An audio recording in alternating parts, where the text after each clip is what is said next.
Assalamualaikum warahmatullahi wabarakatuh. Waalaikumsalam Ya, warahmatullahi wabarakatuh. selamat malam sahabat UKI dimanapun Anda berada. Untuk podcast yang keempat ini, Alhamdulillah kita mendatangkan narasumber dari cukup jauh nih, ya kan? Insyaallah. Dari depan sana.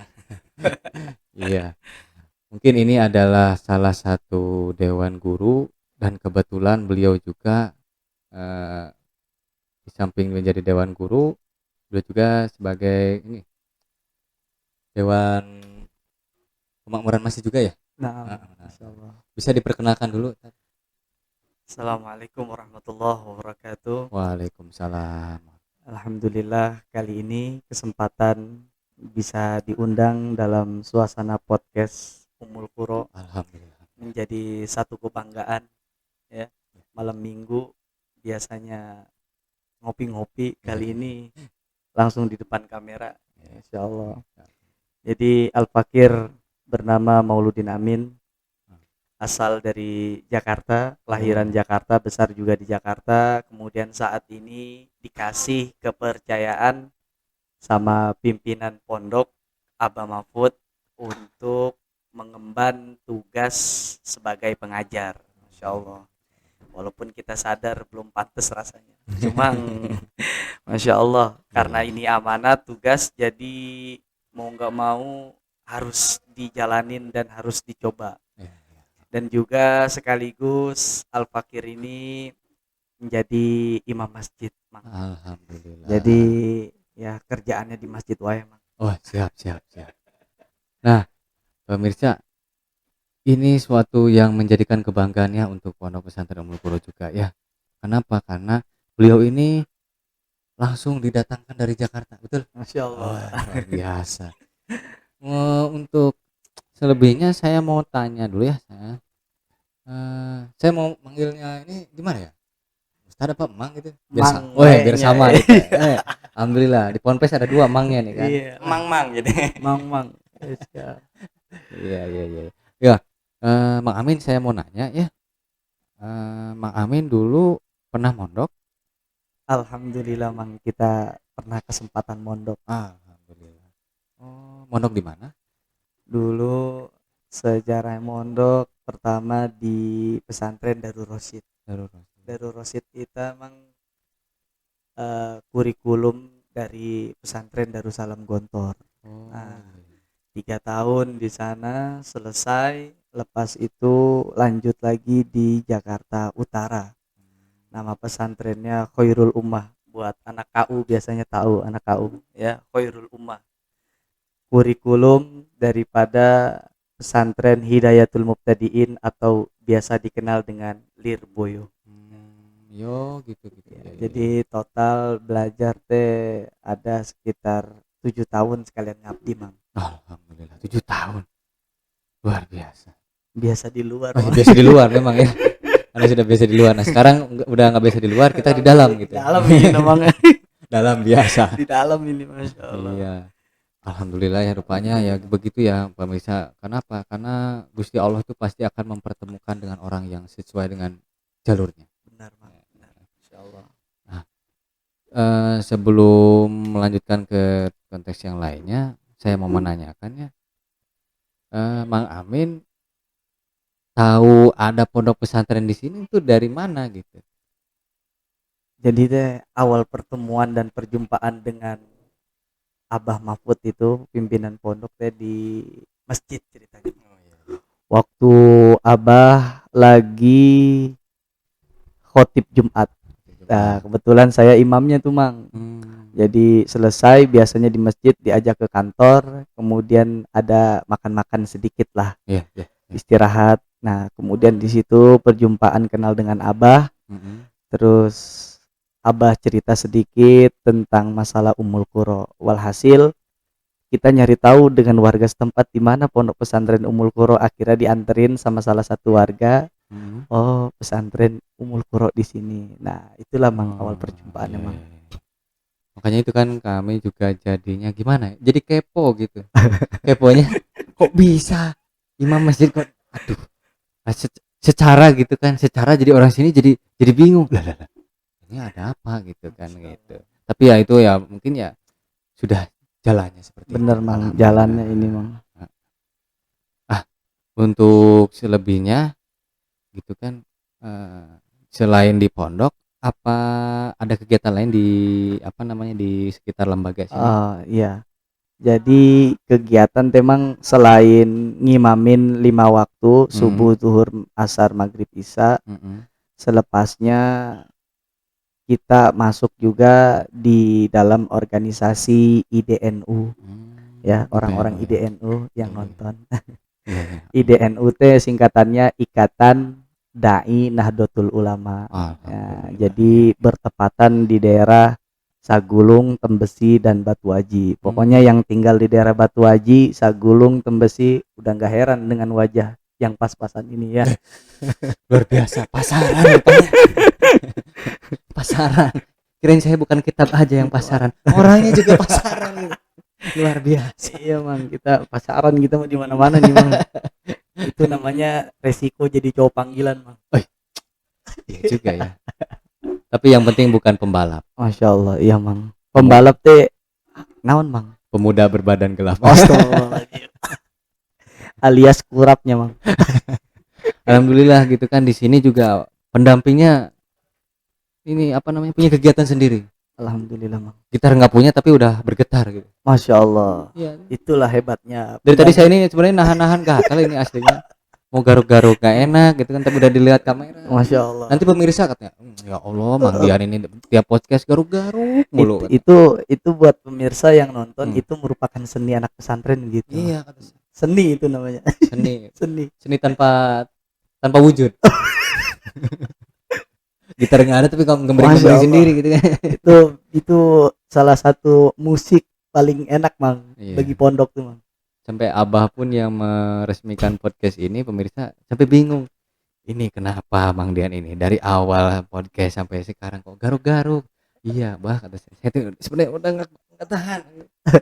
Saya mau masa saya nggak enak juga kan sama Abah, kata saya, Bah, mohon maaf tangannya boleh garukin saya. Nggak mungkin kayak gitu kan, itu otomatis kurang ajar gitu kan. Nggak ada taklimnya sama sekali. Ya mungkin itu karena saya juga ya tipikalnya orangnya, ya mungkin tampang saya ini kayak orang judes, gede apa marahnya apa ya, mudah marah gitu.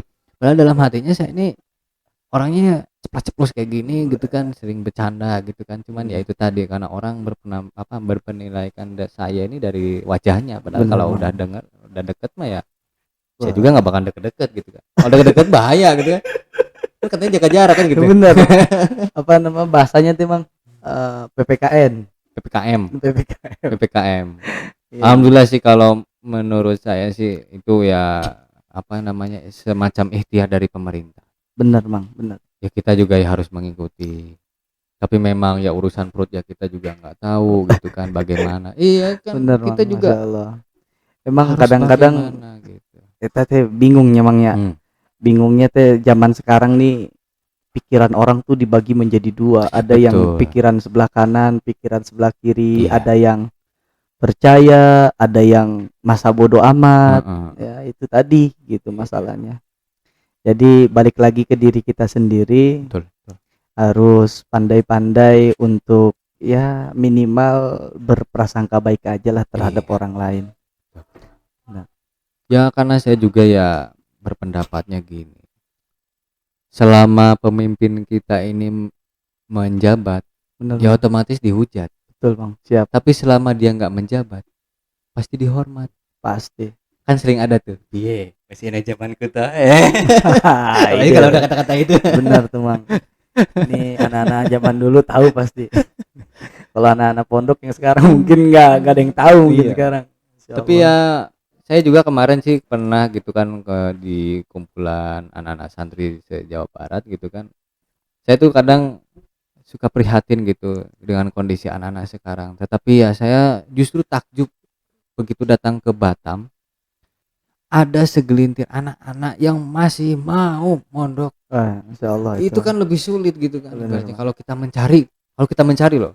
Ini malah dia datang sendiri. Benar. Itu menjadi sebuah keberkahan bagi saya sendiri gitu kan ibaratnya. Iya, apalagi apa pernah gitu Bang ya sebagai pengajar sempat nanya ke santri-santrinya, baik putra maupun putri, Jadi di sini tuh yang di pesantren Ummul Qura rata-rata yang mondok itu alhamdulillah hampir sebagian kemauan sendiri. Mau sendiri karena nggak Iya, modarin. iya. Orang tuh Bingung, liar. enggak bu. Iya, Bercanda. punya. Jangan dibawa serius. Jangan bawa serius ya. Mungkin ya itu tadi ya, mungkin salah satu kekhawatiran orang tua Benar. ya. Karena saya juga kadang lihatnya itu, karena saya dulu SMA-nya di sini ya. Bener, Mang. Melihatnya itu kalau udah malam minggu itu ngumpul gitu. Wah, Masya Allah, keren. Keren kan? Kok keren ya? Iya, Salah. Bukan apa ya? Ibaratnya mungkin ya anak-anak seumuran gitu mungkin mencari jati diri lah. bener, Ya. Mang. Tapi saya tuh bingung nyemangnya. Hmm. Saya tuh kalau bahasa sekarang mah, kalau duduk sama anak-anak SMA zaman sekarang ya, nggak cowok, nggak cewek, ya bahasa anak Batam nih kadang-kadang ngebingungin kadang, Mang. Jujur, Iya. ya benar, saya juga bingung. Kadang weh tuh kadang gimana ya, bingung gitu, Mang. Jadi Iya. ngedengernya kepala pusing sendiri. Kadang kata bodoh pun jadi Iya. seperti kayak udah biasa. Bukan bener. begitu loh bodoh. Bener. Jadi orang bingung. Kok dikatain bodoh? Iya, bodoh kali kau. Bodoh gitu. kali kau. Padahal itu kan semacam apa ya? Karena jadi hal terbiasa, nah makanya daripada itu dengan adanya pondok pesantren ya mudah-mudahan kan bisa menata kembali iya, lah. minimal mengurangi lah, Mang, sedikit tuh. kalimat-kalimat bahasa begitu Betul. gitu. Ya, karena biasanya kalau anak santri tuh kalau modelnya mau menghujat kayak gitu tuh biasanya pakai kalimat-kalimat yang enggak jarang didengar sama orang luar, Mang. Iya. Contohnya kayak pengen ngatain temen gila gitu, jadi majnun. Majnun. Dasar kamu kirdun gitu. Itu bahasa itu iya bener, Mang. Sering ini kali itu jadi bahasanya halus. Iya, jadi halus karena nggak ngerti. Halus karena nggak ngerti, yang ngerti mah pasti marah. Masya Allah. Makanya aduh, kita kalau ngelihat anak-anak santri sekarang nih yang SMP kelas 1, kelas 2, kelas 3 seneng gitu, Mang. Satu, nostalgia lagi ngelihat keadaan pesantren. Aduh, ngelihat santri garuk-garuk teh jadi inget dulu garuk-garuk. Iya, garuk-garuk saya juga jadi ikut-ikutan garuk-garuk kan. Anak ketularan. Tapi alhamdulillah sih kalau bagi saya itu ya jadi keberkahan buat saya sendiri. Alhamdulillah, Mang. Masya Karena Allah. jujur saya juga dulu di pondok selain gatal-gatal gitu kan saya dapat nominasi bisulan gitu. Nggak jauh-jauh. Pokoknya gitu. Santri mah penyakitnya nggak jauh-jauh, Mang. Iya. Kalau nggak urap, bisulan, nanahan, udah pokoknya itu aja udah pokoknya. Ya untuk bagi wali murid santri gitu, wali santri gitu ya. Kalau misalnya anak-anaknya kedapatan seperti itu ya. Ya kalau dari saya cuma bisa memberikan solusi. Ya selain anaknya ibu bapak di pondokan di sini ya otomatis hati orang tua juga ikut mondok. Benar, gitu. Mang. Jadi biar nggak merasa aduh anak saya gimana datang-datang ke sini nyuri-nyuri waktu. Nah, benar. Nanti kalau ketahuan sama anak-anak lainnya jadi otomatis lah. Iya. Dia datang. Nanti takutnya iri atau apa. Nah, itu sebenarnya sih sepele. Benar, Mang. Benar. Tapi pengaruhnya besar gitu. Hal yang kecil tapi karena udah jadi kebiasaan lama-lama menjadi besar, Mang. Iya betul. Iya. Jadi nanti dikit-dikit nanti minggu depan datang lagi ya. Jangan lupa bawakan anu. Iya, kalau orang tuanya seperti itu dia karena kondisinya ada lah. Iya. Kalau orang tuanya nggak ada, keadaannya gitu kan, bagaimana? Nah, gitu. Nah, mari daripada itu mohon kerjasamanya lah untuk wali santri. Ya kita sama-sama karena di pondok pesantren ini kan di tempatnya simulasi, betul? Benar, Mang. Dimana simulasi jadi orang sederhana. Orang sengsara bagaimana gitu kan. Sebenarnya sih jadi simulasi gitu. Bener, Mang, bener. Istilahnya bukan sengsara apa ya? Ya kita ambil contoh misalnya dengan keadaan kita nggak punya pena sama sekali, bagaimana gitu kan? Cara anak itu berpikir mengolah sampai sana itu bagaimana? Ya kebetulan karena ada pondok pesantren jadi tempatnya buat simulasi. Benar, gitu. Ya daripada nanti udah dewasa jadi sengsara beneran gimana kan amit-amit kan? Iya. Repot soalnya, Mang, karena apa ya? Karena kalau kata orang soleh mah, orang yang tidak merasakan pahit menuntut ilmu maka tidak akan pernah merasakan manis di hari yang akan datang. Wah, cakep status itu. Jangan nanti kayak di video viral itu ada anak dari Grogol nggak salah, anak kecil udah bisa mabok. Mas Kapan ditegur katanya, kenapa maboknya harus di sini lah, ini katanya hidup saya yang iya iya mabok. iya itu viral tuh video Iya tuh kan, Bang, ngeselin banget itu orang. abang kenapa harus jadi remote katanya. Iya iya. Orang mah repot dia remote gitu. Aduh, malah bocahnya kecil, kepala botak, Heeh, habis mabok, habis enaknya mabok. dijorokin ke got itu. Ya Iya mungkin Bang. dari itulah saya juga berharap wali santri semuanya juga mengerti dengan keadaannya. Sebenarnya anak di sini tuh semuanya bahagia loh, Bahagia Bang. jujur. Mungkin karena dia sebenarnya mau bercerita, mungkin karena bahasanya seperti orang mengadu, dan Mm-mm. posisi juga wali santri belum sempat memfilter, otomatis lah jadilah di situ kan konteks Iya. yang ibaratnya miskomunikasi. Iya, karena itu menurut menurut pribadi itu Mm. sering terjadi di kalangan pesantren sih, Bang. Iya kan, Iya betul, benar, betul, Bang. betul, betul. Karena alangkah baiknya bagi orang tua santri kalau ada aduan, pengaduan dari santrinya atau anaknya sendiri, kalau bisa ditabayun dulu atau dikasih penjelasan dulu dengan ustadznya, ditanya dengan yang ngejaga santrinya supaya nggak terjadi miskomunikasi antara pengajar ataupun antara teman kamarnya, teman Iya, pondoknya. iya, Iya. Karena itu nanti kalau udah kayak gitu ujung-ujungnya biasanya yang malu teh orang tua sendiri. iya. Iya. Iya, karena sering terjadi ini mah. Contohnya dicubit sama ustadznya bilangnya nanti ke orang tua ditonjok. Ini yang kadang-kadang orang tua kan saking sayangnya sama anak percaya aja udah, tapi ternyata kenyataannya enggak, akhirnya yang malu orang tuanya sendiri. Nah, Iya, masya Allah, betul, makanya betul. oleh santri harus banyak-banyak ngopi, ngolah pikiran. Ya, Yes, mantap. Ya itu tadi ya dari saya juga ya untuk menambahi. Mungkin ya anak-anak juga bahasanya itu dia sebenarnya tuh dia itu ingin memulai percakapan dengan bapak ibu. benar-benar Bang. Karena mungkin bahasa dia kan namanya juga anak-anak belum bisa menata. Ya kalau misalnya saya ngobrol pasti tahu gitu. Tahu pasti, tapi Ya itu anak-anak tadi. bingung ya Ya, kadang-kadang. ada antara ibaratnya dipukuli itu kan bahasanya orang tua. Berarti tiap hari dipukuli dong. Nah, benar Bang. Sebenarnya sih kalau kata dia dipukuli itu karena dia bercanda. Nah, Hmm, bisa jadi seperti itu, gitu kan? Karena itu tadi bahasanya anak-anak kan itu belum bisa ibaratnya seluas kayak kita gitu kan. iya benar. Kadang suka dilebih-lebihin lah bahasa kasarnya seperti itu. Karena dia tuh mencari perhatian. Ya.